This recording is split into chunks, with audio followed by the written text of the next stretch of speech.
Yun, isang mapagbalang hapon mga idol. Ito yung iba naman tong lalagyan na pinaglagyan natin.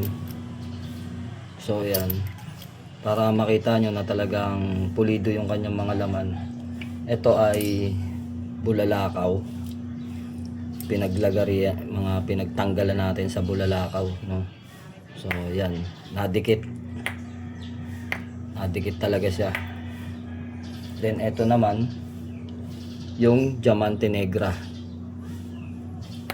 Ayan mga lods, nadikit din. Pero hindi katulad nito. Ito nadikit siya, pero hindi ganun ka kadikit. Diamante Negra, Asugi, then Black Tourmaline, tapos mutya ng Encanto, galing sa Sikihor na mutya ng Encanto, Pyrites, then Dignum. Tapos yung kahoy na dito nang galing sa Kampana, ito yan. Tapos ito naman yung sa niluluhuran ng pare. So ito, binawas natin sa niluluhuran ng pare. Then pakita ko sa inyo, hindi siya kumakapit, di ba? Wala siyang magnet. Kasi ito ay stainless. Stainless siya. So una, pakita natin yung karga. Itong kahoy na niluluhuran ng pare. Then itong sa kampana ng simbahan. Ang kahoy sa kampana. Tapos bulalakaw. Then Diamante Negra. Ito yung original na Diamante Negra, kumakapit talaga siya sa magnet. Para overall protection na siya. Then Asugi. Sa Asugi, sa pangangatawan to eh.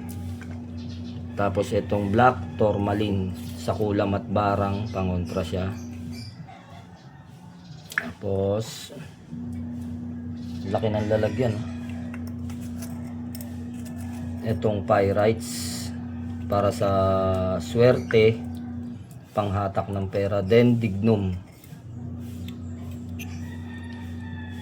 laki ng lalagyan niya, kahit pa magdagdag ka ng ilan. Tapos itong sa Encanto, mutya ng Encanto, tsaka itong Saga-Saga. Then dahil hindi pa siya puno, pwede tayong magdagdag pa itong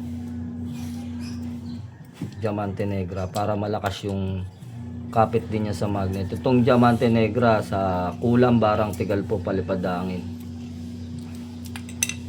Tingin natin, kumakapit na siya.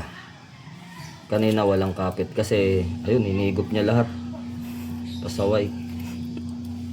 Takaw naman itong magnet na to. Dagdagan natin halos lahat eh, pagka tunay talaga yung sangkap natin mga idol. Yan, takpan muna natin, baka higupin niya. Nanghihigop ng laman eh. Ibig sabihin yan, may Diamante Negra siya, tsaka yung bulalakaw. So yun lang, pinakita ko lang sa inyo yung mga karga para alam ninyo na talagang legit na may laman, no? So ito, ang dami nung gagawin natin. Naubos na kasi yung naubos na yung galing sa Thailand, kaya ito na lang ang tinalit natin na klase. Pero pareho rin naman ang laman. So yun, PM na lang sa mga naubusan na gustong mag-order pa, magdagdag pa.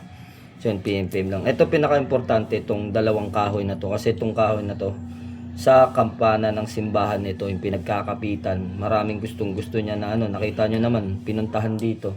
Pinag-aagawan. Tsaka itong kahoy na niluluhuran ng pare. Ito sa mga matitigas na kalooban. No, luhod sa inyo yung mga matitigas na kalooban.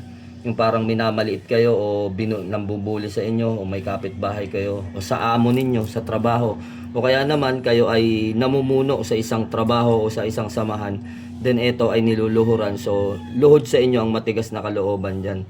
Then ito naman panghalina, itong sa na to. Tapos may pyrites pa, kaya may mataas yung chance niya na magagamit ninyo anting-anting sa swerte. Then kukonsagrahan na lang namin to. No, kukonsagraan, tapos lalagyan ko rin to sa loob ng langis, mga lods. no, langis yung ilalagay ko rito, then bago ko isiselyo para hindi na nabubuksan o natatapon. So ayan, isang mapagpalang hapon sa lahat. God bless you more mga idol.